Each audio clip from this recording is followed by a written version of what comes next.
বন্ধুরা, অবশেষে এসে গেল সেই মুহূর্ত যেটার জন্য আমরা এতদিন ধরে অপেক্ষা করছিলাম।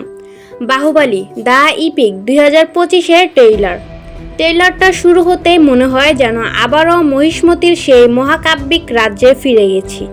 বিশাল রাজপ্রাসাদ, ঢাকের শব্দ, যুদ্ধের প্রস্তুতি সব কিছু একসঙ্গে মিলে একেবারে শ্বাসরুদ্ধকর পরিবেশ তৈরি করেছে।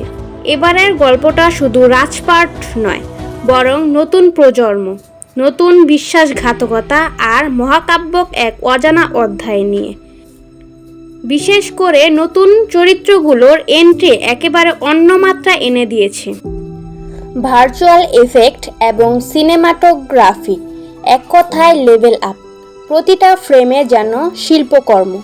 যুদ্ধের দৃশ্যগুলো এক বিশাল আকারে ফুটিয়ে তোলা হয়েছে। দর্শক শুধু ট্রেইলারে চোখ আটকে রাখবে। আর ডায়লগগুলো এক একটা লাইন বুক কাঁপিয়ে দেয়।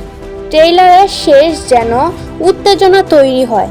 তাতে একটাই প্রশ্ন, এবার কাকে দেখব মহিষ্মতির সিংহাসনে?